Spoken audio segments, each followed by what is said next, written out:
Your story is waiting for you today.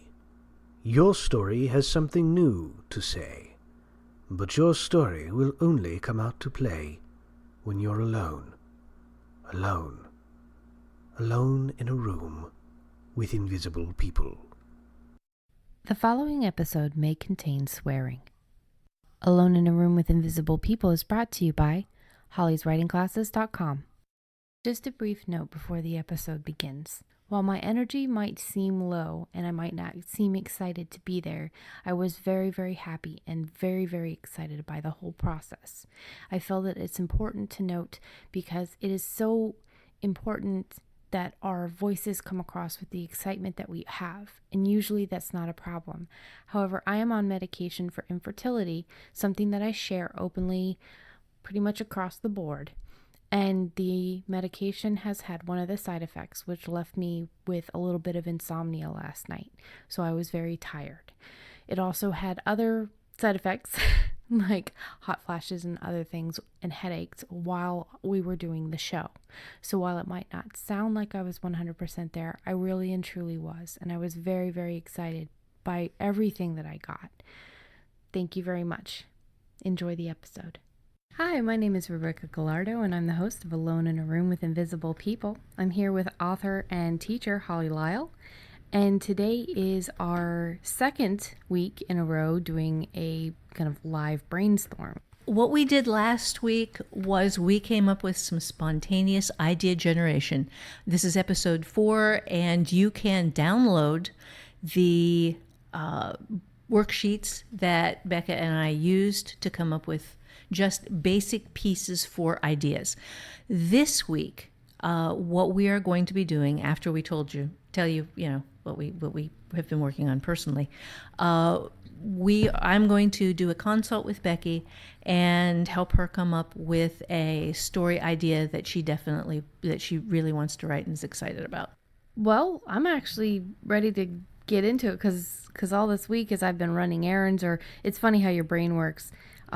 If you're thinking about something, like work or you're really involved with something, then, you're focused, and then you start to go do the dishes or you run errands or you're driving somewhere, and then all these ideas start creeping into your head because you're letting things go, or sometimes even, they're intrusive and they say, I don't care what the hell you're doing. You're going to pay attention to me now, which I get those, but it's just that usually when that stuff comes in, that's Glass House or that's the Wanda Lucia stuff.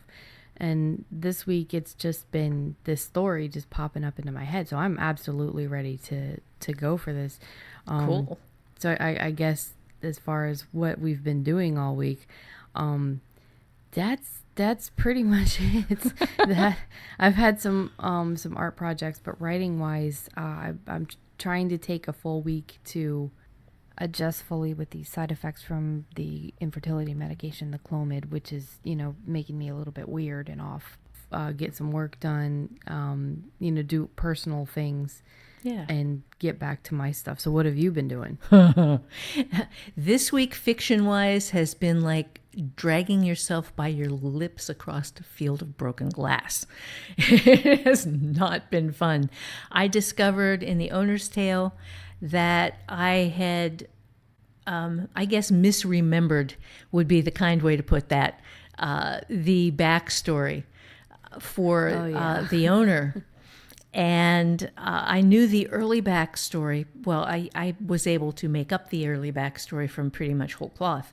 But then when it started tying into Cadence Drake, I thought that I remembered how something had gone down and went back, after writing a bunch of words, went back in and ran through Hunting the Corrigan's Blood to find it, just to verify, and I was all wrong. I was just all wrong. Thank goodness you verified. Oh yeah, well, absolutely, because otherwise it would have been a train wreck. So I ended up deleting a couple thousand words, and then I ended up completely rewriting a couple thousand words, and ended up with a net gain of about 100 words after hours and hours of it was not a good writing week. Well, I mean, it was in that I really like what I got, and I really like how the villain of the thing comes back and ties into this, and how you get to see him a little bit more clearly from a different perspective, from a different set of eyes. but it was a really, really tough writing week. On classes, I'm working on the final lesson of how to write short stories, which is learning how to write genre and how to define your genre, how to figure out what genre is within the context of what you want to write and how to make it work. And that's pretty much been it for me. It has been a grueling week. So, if you want to get started with the consult, the process of consulting on writing is the writer and the other writer are basically bouncing ideas back and forth. The job of the consulting writer is to be sort of like the wall in a handball court, where the person who is coming up with the ideas bounces stuff off the wall and the wall bounces it back. So I'm the wall and you're the player. Okay. Okay. And the first thing that we need to start with everything you came up with last week, you came up with some fascinating, really strange, weird pieces that were meaningful and that were strangely connected, but that were still kind of floating around. They were not attached to a story or a concept or a genre.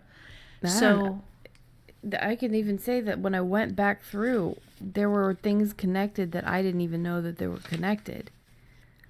So that was crazy. It's like we were catching some of our connections, but I had like a couple in here that just, they were like men and secrets. Apparently that I don't know. It's so cool how your muse pulls things from like inside of your brain and that you've written down and starts building on things and you're not even aware of what you're building on. The first thing I would like to do is ask you, what genre interests you? What genre do you want to write this story in? Because the questions that I ask you after that are going to be a little bit dependent on who you want to be reading it. Yeah. I'm going to have to say paranormal, because there's probably fantasy aspects of it too, because there's magic and stuff, but there's just a spooky feeling I have with me because of the graveyard dirt, because of the dead grandparents. It's got to be a paranormal with some fantasy aspects.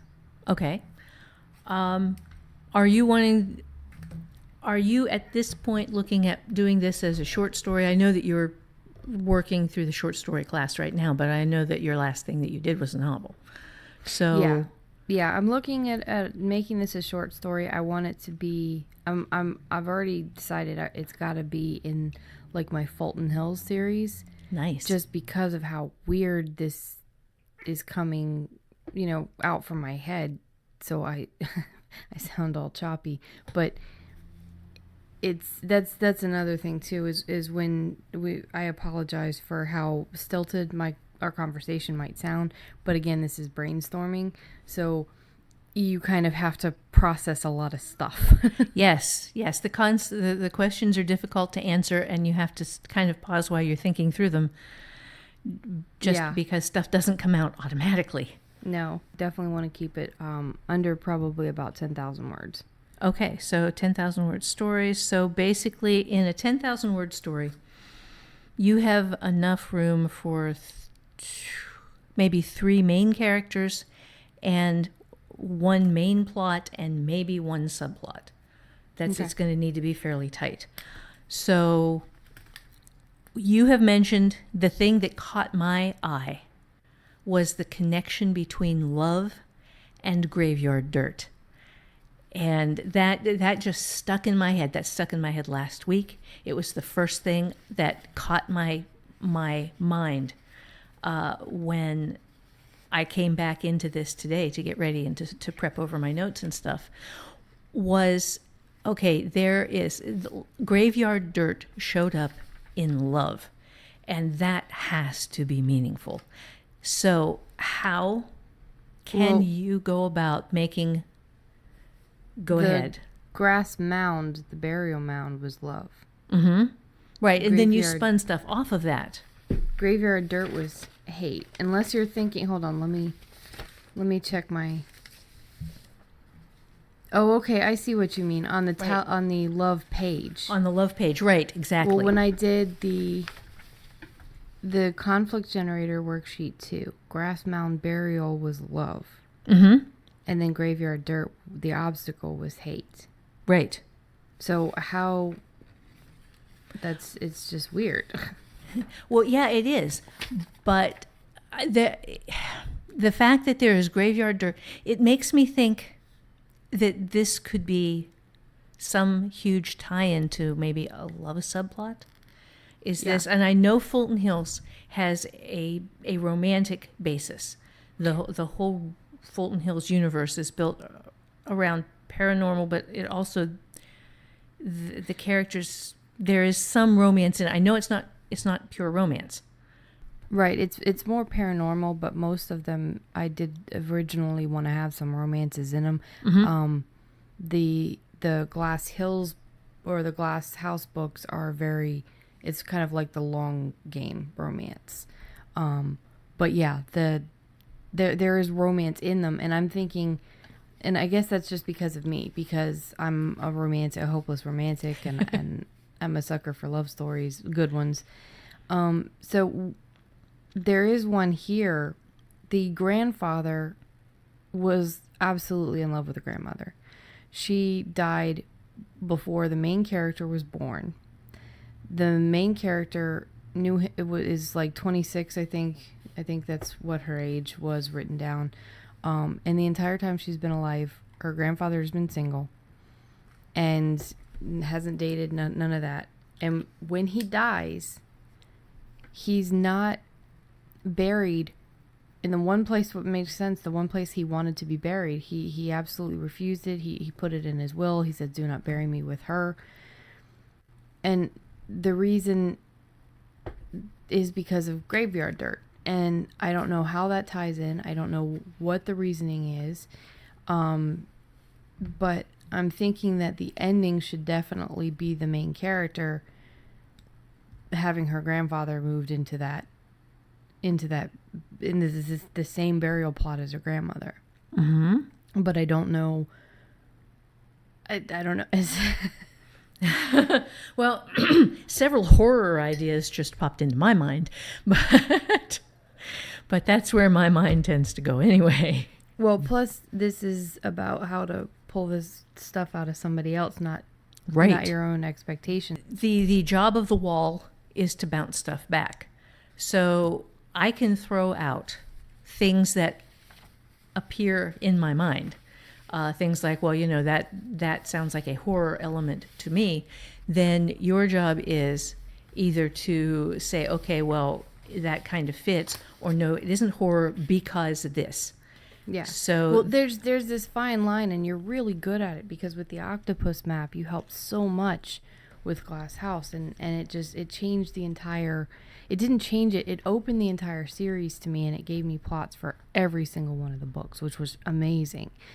But after dealing with a specific critic last time of the Bug Hunters, which we will definitely have to do a topic on criticism versus critiquing. right. But after dealing with that, I realized that some people maybe don't realize they're doing it, but they're trying to push their own stories on to another person, which you don't do. Yeah. Yeah, that oh my God, that's so important. Is if you are working with another writer and you guys are bouncing ideas back and forth and you are being the wall, you don't get to say, well, I would do this or you should do this. The words I would and you should need to die in your vocabulary. They need to just be gone, because the objective in helping somebody else come up with a story idea is to help them to to help them find their perfect idea for them. And it has absolutely nothing to do with you.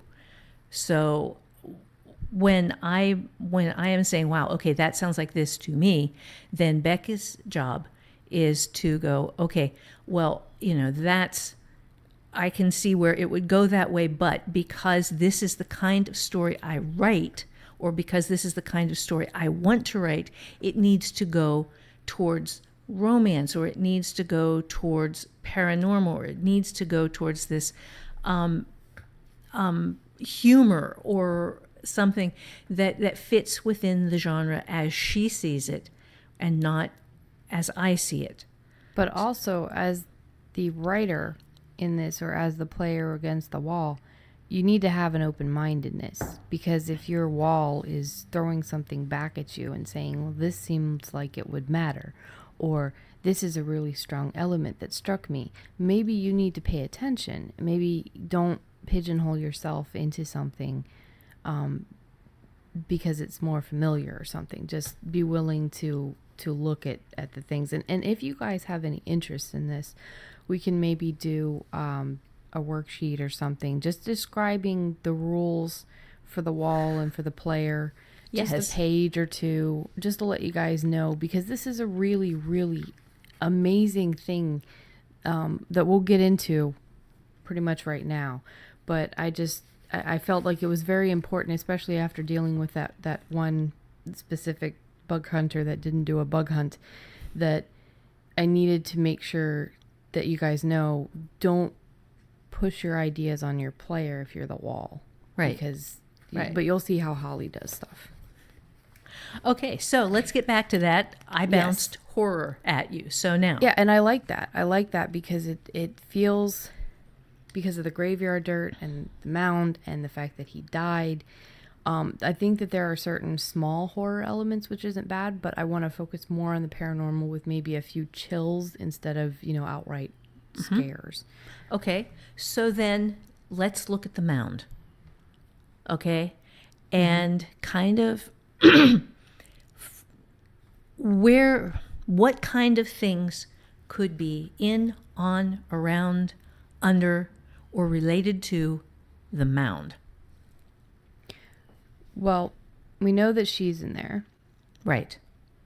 And there's a lot about magic talismans in here. Mm-hmm. And I'm thinking that she was buried. Like there's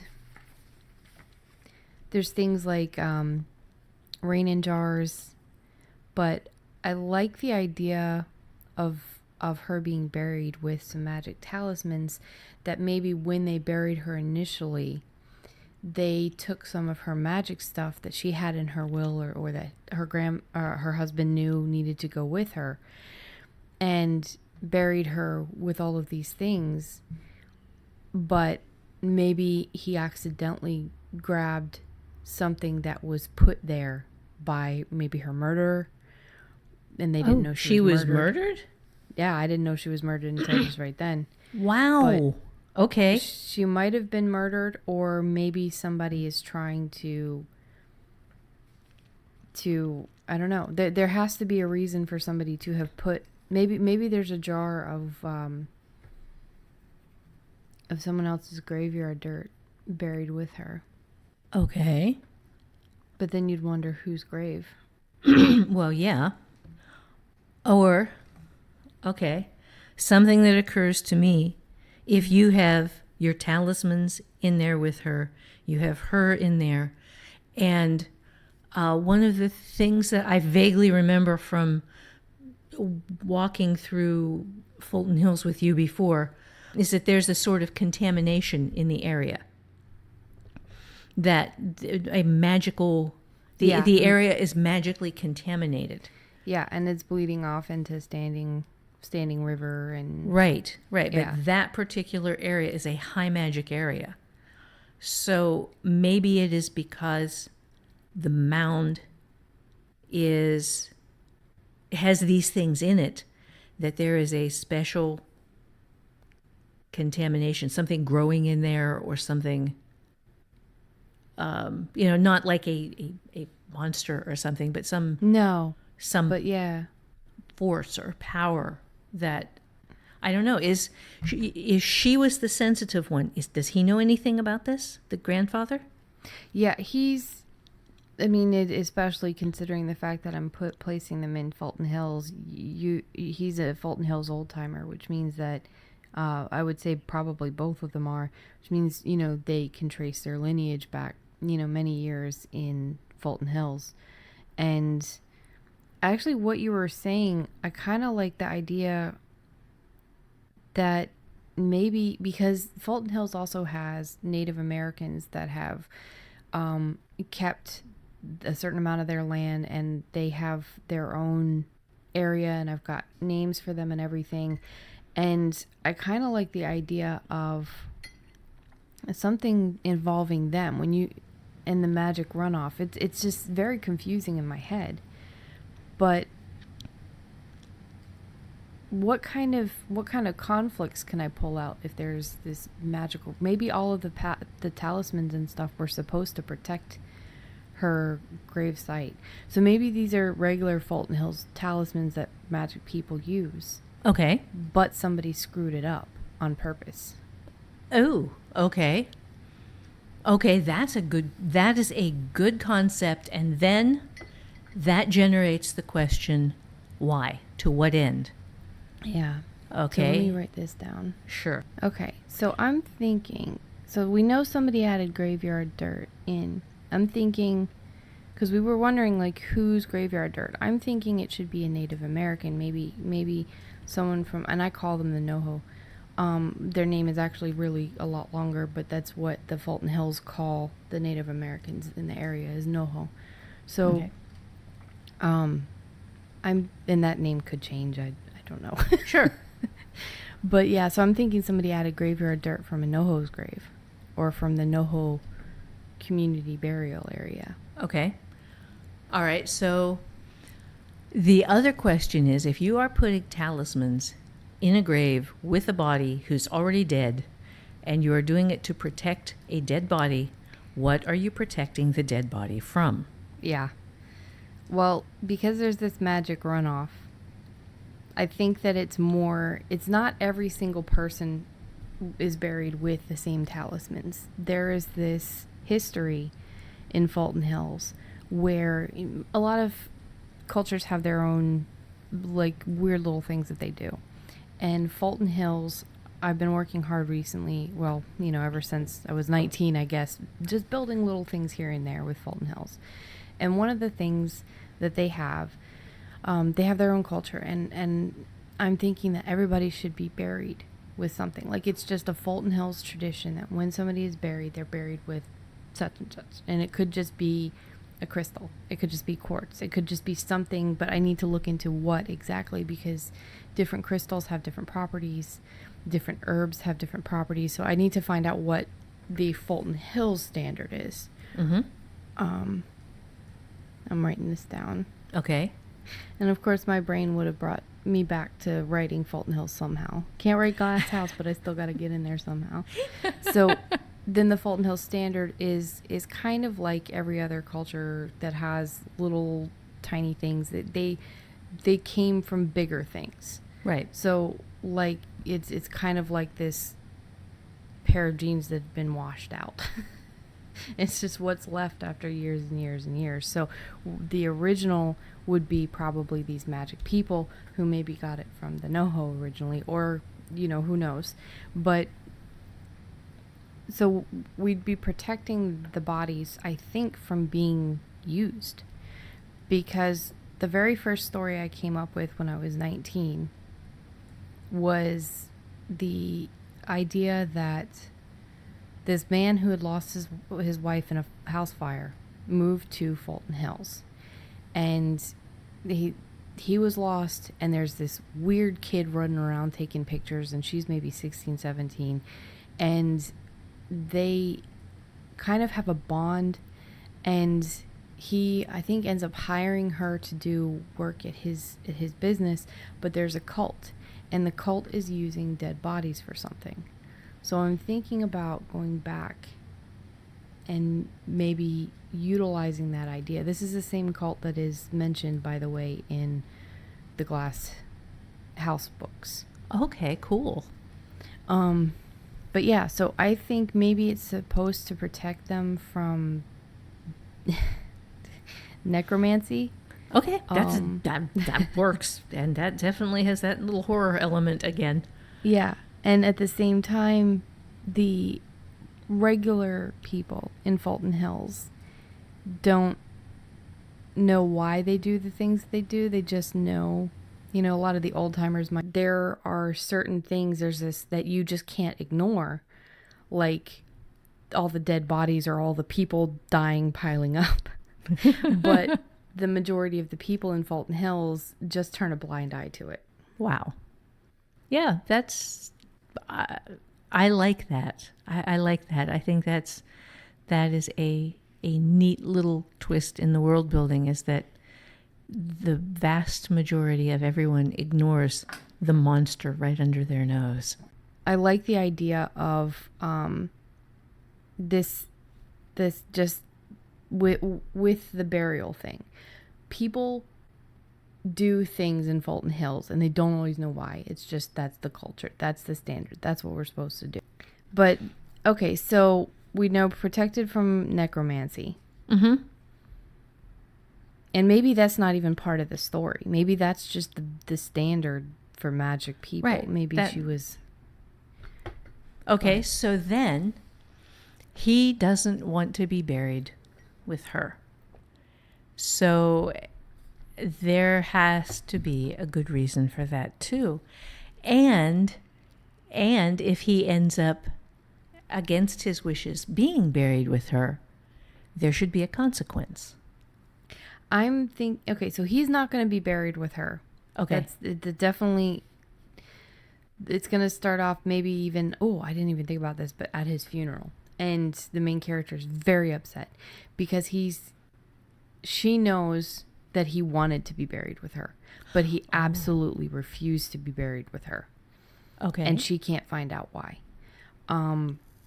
There's got to be reasoning in there, like you're saying. Okay. The wall just thought of something. Okay. All right. What secret does he have? What is he hiding? What has he managed to hide from everyone for his entire life? This truth about him that makes him need to not be buried with her. There was something in here. See, and it's asking about the dark secret about her grandmother. Mm-hmm. But you mentioned something about men and secrets. Yeah. And which is something that stayed with me. Plus he was murdered. He was murdered too?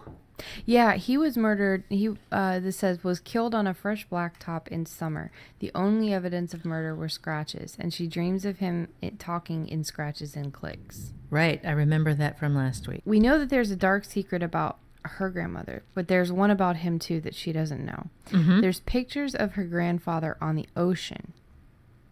Okay. Which I like. But this is weird because there's no ocean in Fulton Hills. Right, Fulton Hills is like in the Midwest, right? Yeah, well, it's kind of, it's very, very landlocked. There's a big lake, but yeah, definitely no ocean. You can cut out certain things that you started before, right? Oh yeah, you don't have to use everything. Right, this is you throw a lot of stuff against the wall. It's the pasta test. Only some of it sticks. So,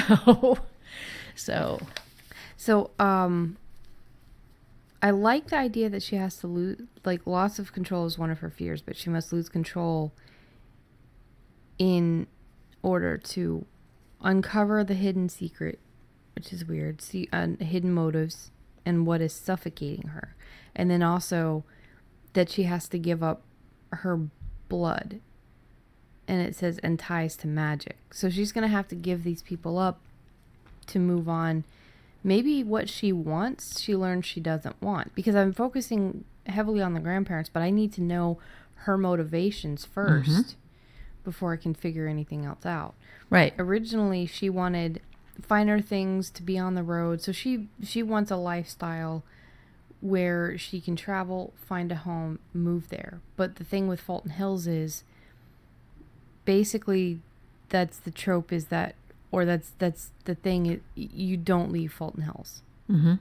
Fulton Hills doesn't let you leave. If you leave, you come back. Okay. So she's one of those people that wants to leave. But it owns her in some Yeah. way. Okay. Yeah. There are some people that come and go, but those are people that are not blood. Mm-hmm. That Fulton Hills keeps its own. And she is the granddaughter of an old timer. That is creepy as hell. Yeah. That really is. That is just creepy, man. That's one of those things that started in when I was like 23 or something, mm-hmm. when I started coming up with this one really crazy idea. But I like the fact she's the granddaughter of somebody who was already a great grandson of somebody who has been there the entire time. Fulton Hills won't let her leave. So we already know the ending as far as her not getting what she wants. Right. She is not going anywhere. So I guess the real mystery, like I can build that up, is that she wants to leave. Mm-hmm. But we'll have to find a way for Fulton Hills to kind of trap her there, keep her there. All right. So between the grandfather's death, the story starts with his funeral. He is not going to be buried with the grandmother. And she's upset because she knows something is wrong. Right. And he was her tie to staying in the town then. Yeah. He was the reason she was staying, and with him dead, she thinks she has no more ties and she can go. Yep. So then if Fulton Hills keeps its own, something with the grandparents' death, for this story to be all tied together and to be cohesive, something about his death needs to be the same something that then keeps her there in spite of herself. The magic. I'm thinking what happens is she doesn't know, because her grandfather tried to keep her away from this because it ended up killing her grandmother. So she doesn't know her grandfather and grandmother had any magic abilities. Mm-hmm. She is one of those people in Fulton Hills that kind of knows Fulton Hills is a weird place, but doesn't know the depth of it. Right.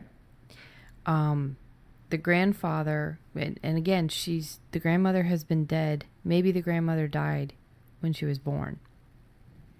Okay. Which I like that. Maybe the grandfather has kept her out of all of this magic stuff. So when he dies and she's upset because he's not being buried with her, he bought his plot with her. Originally they were supposed to be together. She doesn't understand what's going on. He's been single. He's never even dated in 26 years.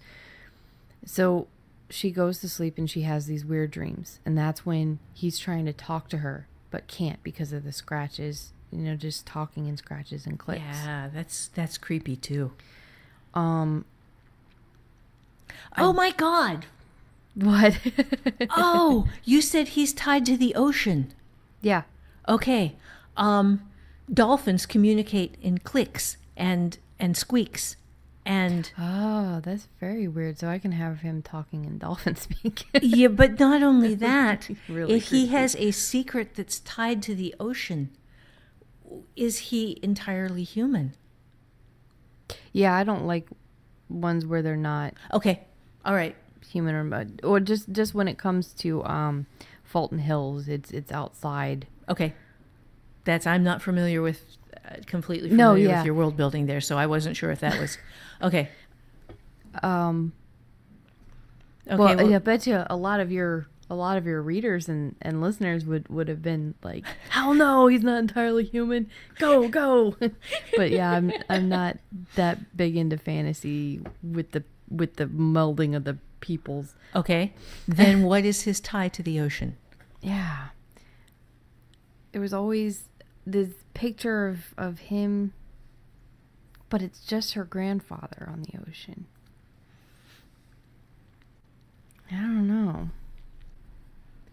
So if somebody gets stuck on something like this, like I've got grandfather, just him, when he was younger, maybe. Maybe the grandmother's a mermaid. Maybe. Grandfather, no. No grandmother in pictures. So I'm stuck on this then. Okay. Because it seemed important to put it in here. Okay, let me look into my reasons why I liked water, why I put water down. Because actually the ocean is something that I both love and fear. Right. I'm very, very passionate about it in both areas. I've got it in love.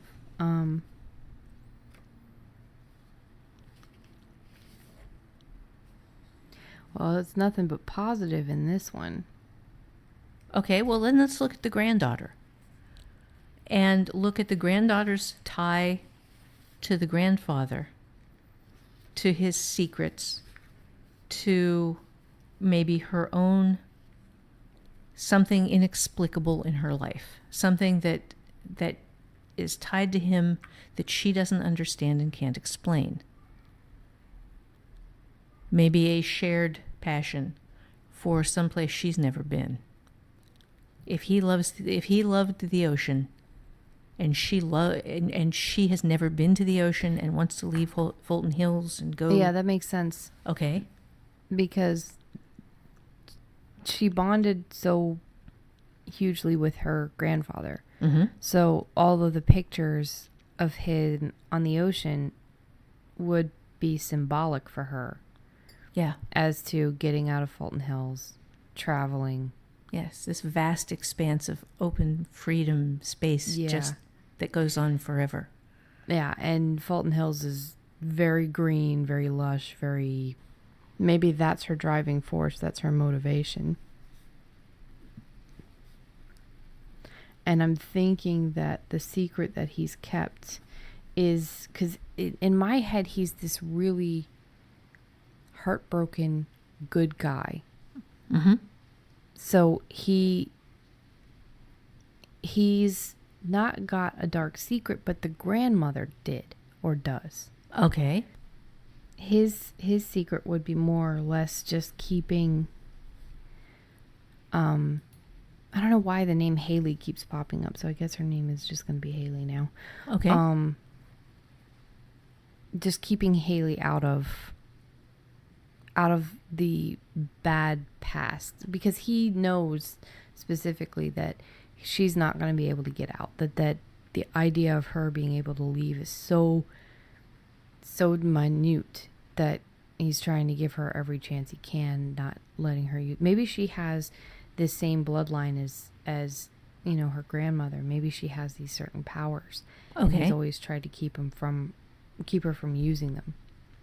Okay, so he has been trying to keep her ignorant of to protect her, but with ignoring the fact that if she has this bloodline, she's not going to be able to leave. Oh my God, I just had the coolest idea. Okay, awesome. This is so weird. This is going to be the origin story for one of the antagonists and or villains for the Glass House series. Oh, cool. She is going to be evil. Haley? Yeah, Haley is going to be evil. The grandmother was evil. The grandfather is evil, but they don't believe they're evil. Oh, wow. So he was trying, but why would he be because she wanted the ocean ever since she was little. So he was trying to keep her from leaving Fulton Hills, trying to keep her, you know, or not from leaving, trying to keep her from staying in Fulton Hills, trying to keep her from being something that Fulton Hills would want.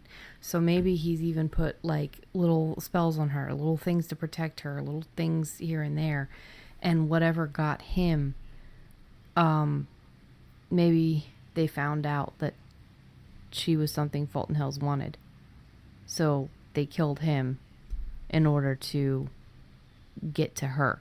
Get control of her. Because maybe they didn't know his granddaughter was what he was hiding, but they knew he was hiding something. Oh, okay. Oh, that's nice. That's nice. That pulls things together very nicely. I really, really like that twist that I just don't want anybody to read it and pick up that they're villains. So it's going to have to be written very, very, as you would write anything else, as they were the heroes. Right. Well, you put it from their point of view and only demonstrate through tiny little actions Yeah. that Something is wrong. Right, where they are using force, where instead of volition, where they are getting people's consent, they are doing things without people's consent. That's, that is a mark of villainy. Yeah. So, but it Plus, can be small and subtle. Yeah. Yeah, small and subtle I like. And then at the very end, what turns her finally into what will end up being a villain is the fact that she's trapped. The fact that Fulton Hills takes full hold of her. Mm-hmm. And she cannot leave.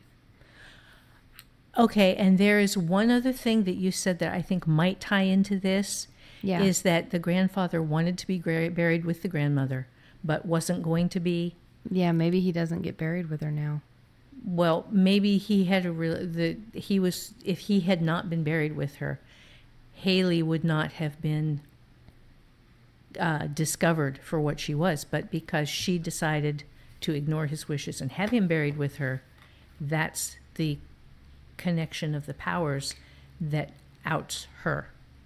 Oh, so you're saying that she should mess up and that she should bury him. Mm-hmm. I like that because that's more what she would do, especially considering she's been kept ignorant of Fulton Hills her whole life. If he Mm-hmm. hadn't kept her ignorant of Fulton Hills her whole life, she would have never buried him with his wife.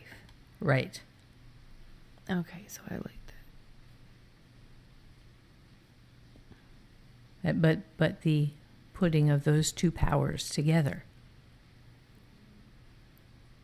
that there's something In the graveyard dirt. Yeah. Something messes something else up. Yeah. I think that this should be the subplot too. I'm not sure. Because you said there's a main plot, there's a subplot. Mm-hmm. So obviously they killed the grandfather trying to get to whatever his secret was. Maybe he kept it safe. Kept it secret.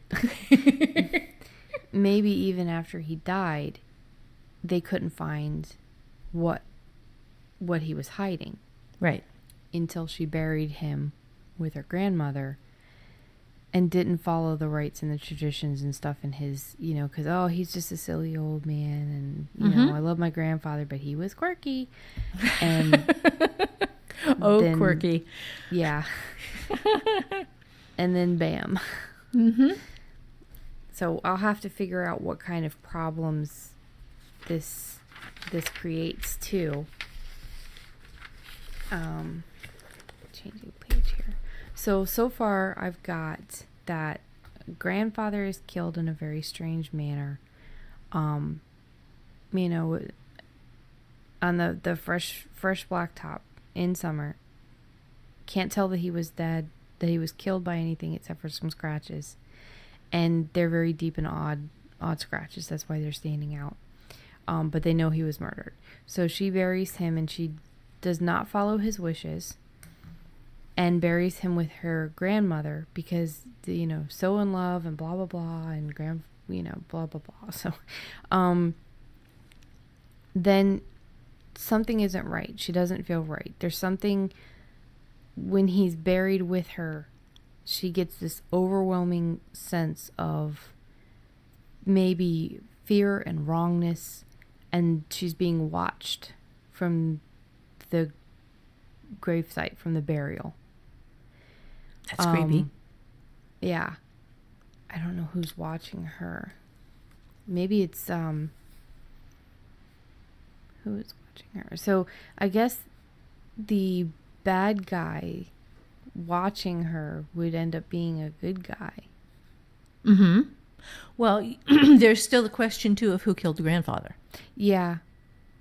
So, but I like the idea of there being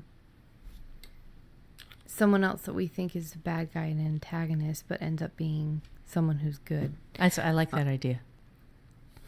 All right, so I need to find out the consequences of being buried. Who killed the grandfather, though I have an idea. I need to write some backstory on both grandparents. Mm-hmm. What happened to her parents? Right. Because why was Haley raised by her grandfather? Is this one of those things that skips a generation? I thought of that, but I don't like that idea. Okay. I want something. Her parents to have died. Fulton Hills is hard on people. Horribly. Yes, it is. Yes. Okay, so parents murdered or dead. Parents died horribly.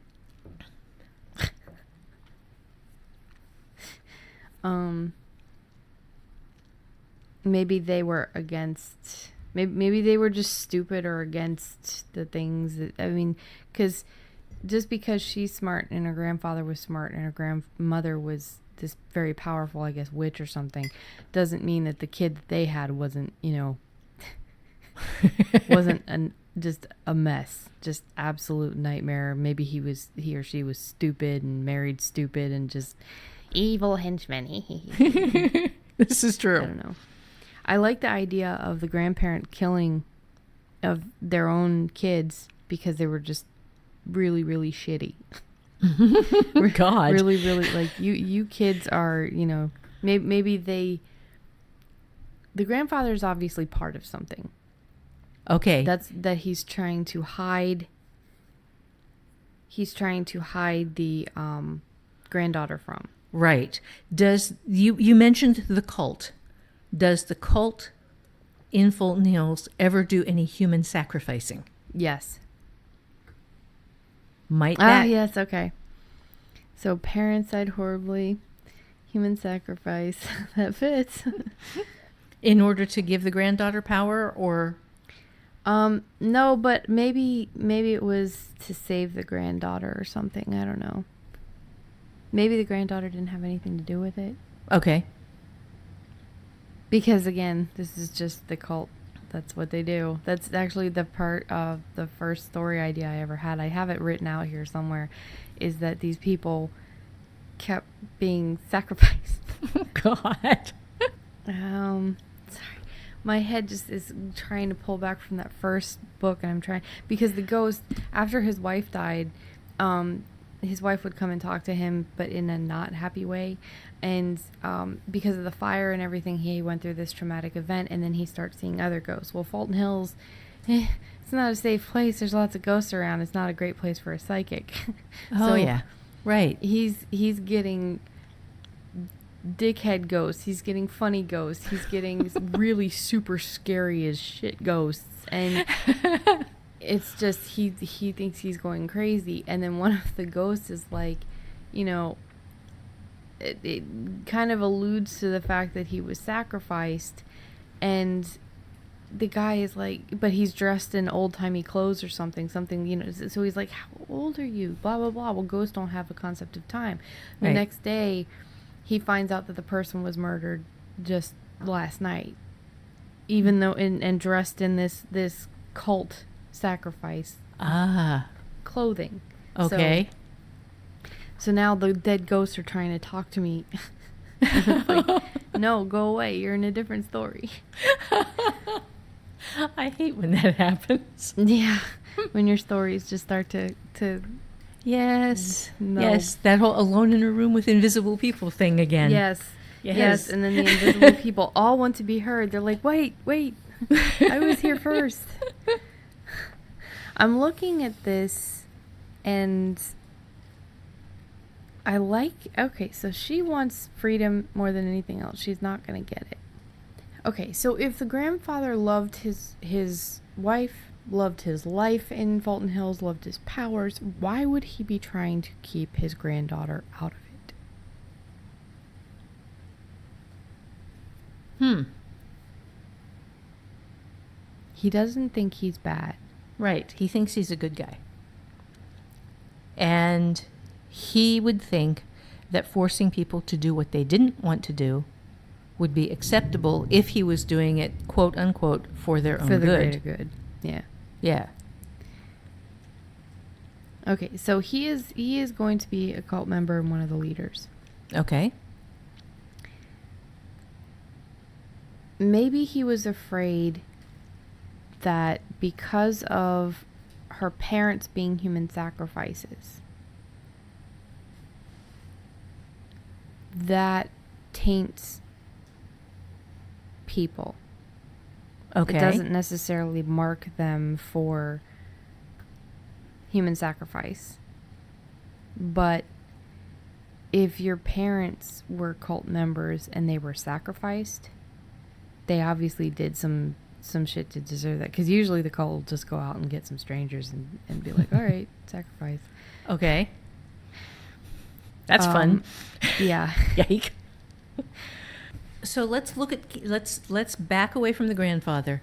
Let's look at Haley and Haley's deep desire to get out of Fulton Hills. And then the grandfather's desire to keep her in it. And how could his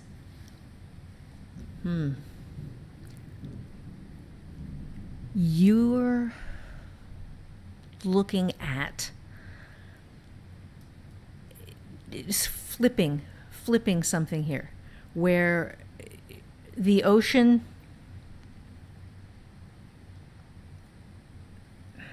okay, I'm trying to be the wall here and trying not to actually throw stuff at you, but yeah. So what is the wall trying not to suggest? Right. The wall is thinking that the grandfather's tie to the ocean is a pull of a different kind of power.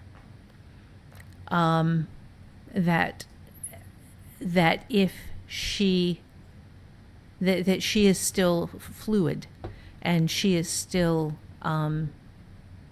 she could change. Her path is not yet set. And that if she were to be able to leave and reach the ocean, then the power of the ocean might in some way allow her to break free from Fulton Hills. But that... the only reason I don't really like that is because there is no breaking free from Fulton Hills. Right. Okay. That's just, and he would know that, and she would know. Well, she doesn't know that, but right. Everybody learns. Okay. All right. I'm thinking it's just going to be, him vacation or him maybe like you said in the Navy or something like that. I'll have to write them all out. But it was him, and it's just that's her symbol of freedom. That's her symbol of getting away from Fulton Hills. I mean, I've got a bunch here. I'm going to say the cult killed the grandfather. So the cult that he was a member of. Okay. The scratches, though. There has to be a ritualistic reason for that. The speaking in scratches. Or no, the scratches on him. Yeah, when he died. I want to get something a little bit more solid down before we stop. Because we're close. Yeah. Okay. So what is the ritual for the cult? I mean, can the cult summon up things? Not like demons or monsters or anything like that. There's... How about because poltergeists or... Yeah, spirits. Okay. But I want there to be a ritualistic reason for the scratches, and I need to dive more deeply into the magic, and that's part of the world building and stuff. Okay. So I know we don't want to get into that in this one, and I have notes and notes and notes and notes on the magic and it's a very, very costly system to use. It is... Fulton Hills magic is not user friendly. Okay. So there's going to be a reason for the scratches, and I like the idea of a very mad human doing it. Like mad angry or mad crazy? Mad crazy. Okay. A mad dog kind of person in your cult that takes care of problems. Okay. and again, this is because it spoke to me. It pulled to me for Fulton Hills. It changed everything. Originally, it was going to be a creature that killed him, but because it's pulling me back to Fulton Hills, there is just this draw to Fulton. And I never ever would have thought when we first started doing this brainstorming session that it would give me a Fulton Hills story, because I'm trying to push that to the side until I get these romances done. But nope, it's like. Okay, well, that's your world. Yeah, it is. That's your that's like my settled space, man. I think really it is that. And there's this zombie apocalypse book that I've been trying to write since I was also 17 or 18, before zombies blew up. So hopefully by the time I write it and everything, zombies will have died down, and I can put it out and people will be like, a zombie epic novel. Yes. But yeah, Fulton Hills is just this passion world, like you with settled space. Yeah. All right. So basically, it's a young woman who wants to leave, but can't until she decides she can't until she solves the issue with her grandfather. She Right. did not know he was murdered, and because he died before he thought he would, she's going to end up finding a whole bunch of stuff of his that opens up all of these things. And I want that reveal of her realizing that she sealed her fate by burying him with her grandmother. To be in something that she finds when she is digging through his stuff, perhaps. Yeah. Nice. And I also am changing the fact that he wanted her to leave. I'm just going to be taking it as because her parents were sacrificed by the cult for being shit. He must have made some sort of deal or pact that she would be protected, but that she would not be involved. Like that was what the cult wanted to sacrifice her along with them. He has pushed a whole bunch of magic onto her and all this and that so that she would be ignorant and she would be one of the other people that were ignorant and stuff. And the cult has accepted that as basically the same as her being dead. There has to be some kind of ritual that he would have finished before he died or after he died. So there's this ritual maybe for her age.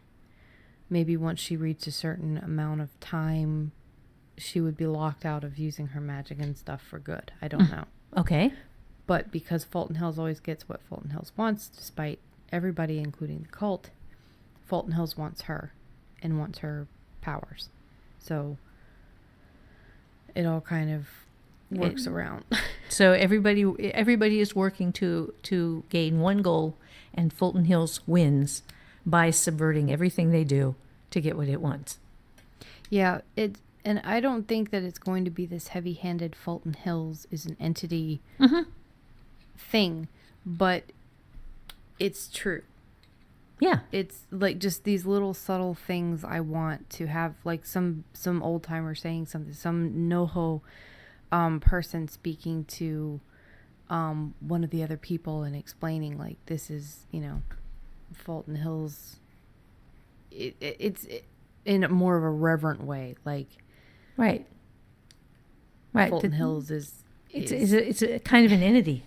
Yeah. So I guess I've got the story. She needs to find out who killed her. So she'll eventually find out it was the cult. By finding out that it's a cult, she's going to find out that both her grandparents were in the cult. She's going to find out that the cult killed her family. And then she's going to want to take revenge on the cult, which is, I think, where the story is going to end, is her full circle into becoming this evil thing that is going to... Oh, my God. I just got chills. Because in Glass House, I had the cult starting to appear in Standing River. I wanted some entity to come up against Fulton Hills to where they were fighting and they were causing trouble that was showing up in Standing River, and they, like, we can't have that. It's bad enough that people are starting to pay attention in Fulton Hills. So then the brothers are the ones that end up seeing all of this havoc, like, what is going on here? I think that she's going to be the entity that has that revenge plot against the cult. Perfect. This is so amazing. Oh, I love it when a plan comes together. Yeah. Okay, so, she probably could have forgiven her parents being murdered by the cult, but yeah. not her grandfather. Right. And I just realized, like, I'm going to have to actually write this soon because people who have been paying attention to the brainstorming stuff are going to want the end result. Yes. Because it's like consistency and, yeah. Yes. So, but it only has to be about 10,000 words. Yeah.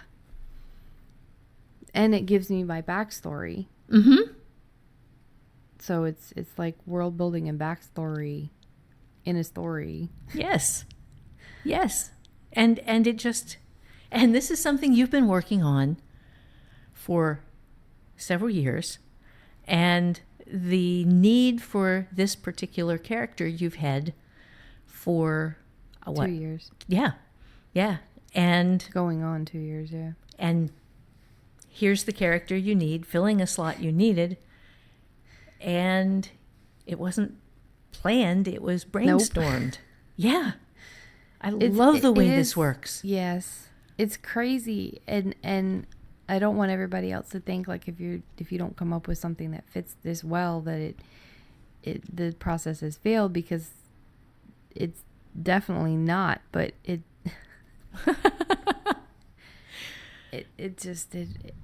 amazing, especially since I can't seem to get Fulton Hills out of my head for very long. It just keeps coming back and like telling me I really, really want to write in this world soon. So now you get to. Yeah. Now you get to write a short story in this world to feed that hunger while you're getting back, while you're getting your romances written. And yeah. And it's feeding the hunger, and it's also like giving me what I need to create those books in the future. Right. Right. That's, oh man, I love the brainstorming process. I never, ever go through it that I don't get something good. That has been our second brainstorming session. That is part 2. And Holly is going to provide, I think you did say you were going to provide the rules. Yeah. For the rules for how to be the wall and how to be the ball. Yeah, and we'll just put that, once I get it finished, we'll just put that on their download page. At AIARWIP.com. So, yes, you guys, if anybody is looking forward to reading this story, maybe this one can be something that goes out to listeners that leave us a review as well, something like that.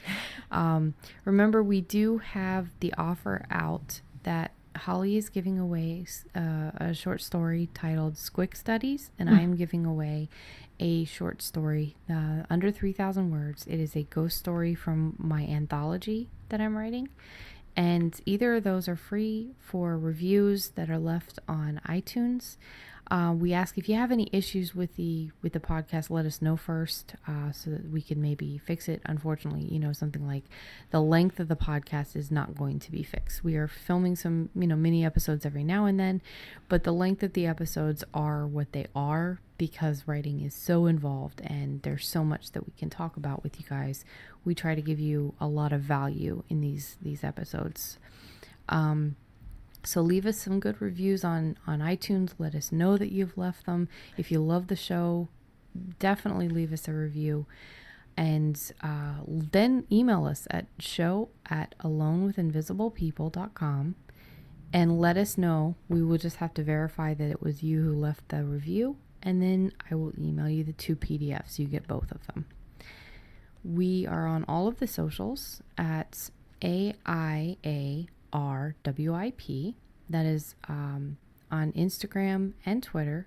You can also use the search engine on both of those apps with Alone in a Room with Invisible People or Alone with Invisible People.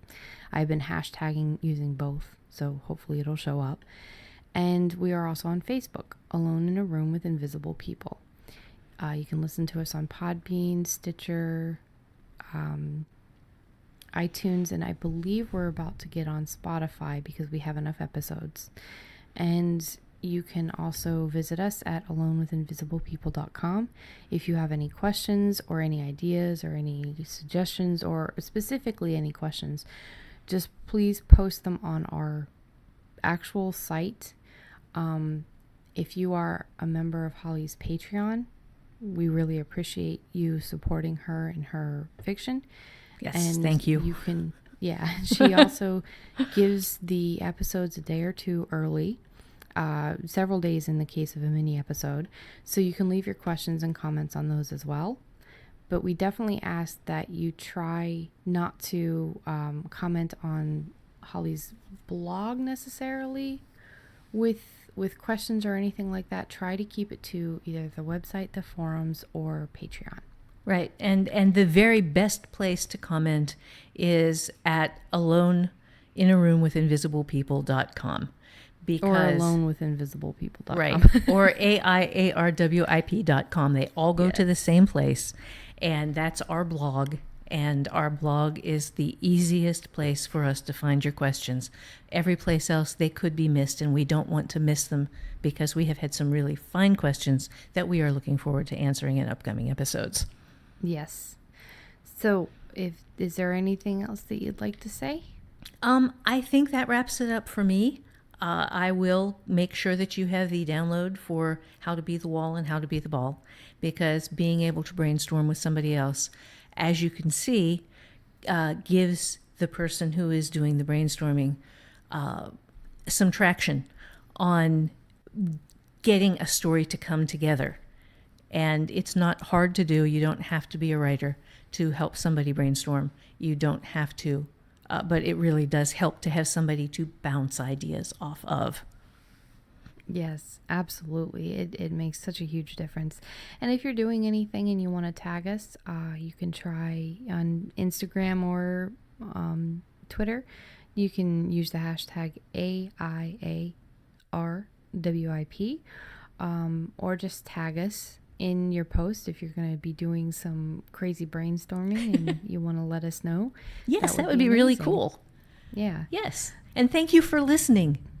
Yes, thank you so much for listening. We just totally adore every single, listener that takes the time and enjoys our podcast. Yes, and we'd love to hear from you.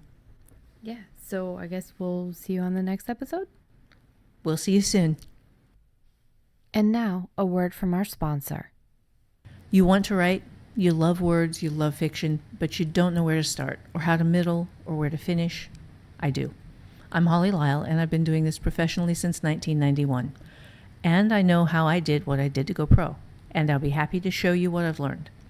Start with my free 3-week flash fiction class at hollyswritingclasses.com.